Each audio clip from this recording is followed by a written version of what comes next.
for the Batman movie with Jack Nicholson as the Joker, I did the miniature along with a team of other people, the Gotham Cathedral Tower where the climax of it all took place. And that huge big balcony with all the gargoyles on it, we modelled that.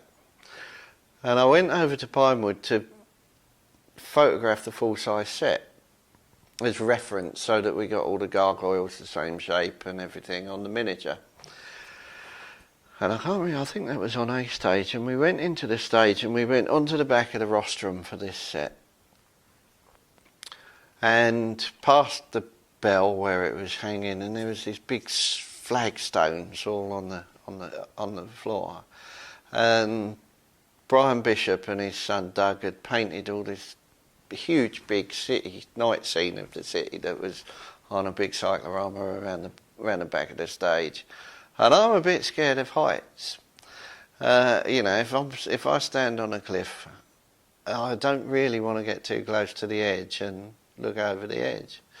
Well, I walked across this rostrum, which was probably only 4 foot off the stage floor, and the gargoyles stuck out the side, and I'd got to lean out and photograph these things. And do you know, I had a real problem actually stepping forward until I could see the stage floor, and then I was fine.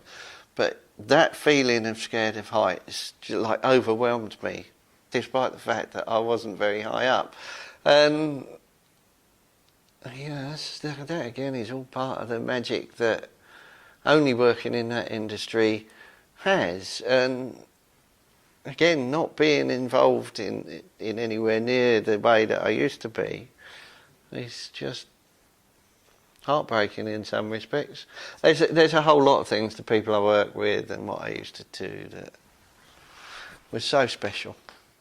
There were several of us that worked together, particularly out of Pete Aston's workshop, Model Effects at Watford. I mean, there was myself and Robbie Scott, Jim Machin, Greg Morgan, Brian Cole, and several other people that came through that workshop, Nigel Nixon, Mark Bullymore. I think that's why everybody had an affinity with Derek, was because he understood what you did and you understood that he could do what you'd done better than you did it, because that's where he came from. And so it was a real joy to work with him from that point of view. And he had a real eye for it, and nothing. He was one of those people that knew when enough was enough, because there's a lot of people that directed and a lot of art department people really didn't understand what you could get away with. And so we would over-model stuff and overbuild things because their perception of what was necessary, and to a great extent our knowledge of what really was all what was needed on the film, were very different. Whereas Derek, he knew exactly, and he wouldn't let you overbuild stuff or overmodel it. I scored a bit of a double with the Batman movies, because in that first Batman with Jack Nicholson as the Joker, I built the staircase in that, where you look down it and Jack Nicholson falls down it, smashes, and the bell and his shoe all fall down, and they smash the stairs apart. And I then built the staircase in the Christian Bale one, where with the lift shaft going down the middle of that spiral staircase, which is quite interesting, I think, because just what I was saying about the Bond movies, same sweets, different rapper, to some extent there's sort of a repeat thing in those two movies, having built staircases for both of them that were used for similar shots. We had 122 model makers working on that at one point.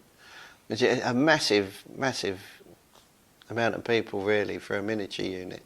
I don't think there's people that have got the vision to use stuff like that now, because it's... and of course the CG houses have always argued to get the work. And I think to some extent they... us as model makers, we weren't proactive enough in, hold on a minute, we can do a better job of that. And also the Emperor's New Clothes thing sort of took over, and now we'll do it CG, and there's all of us floundering, waiting for the next big movie to come up, and it's not yet.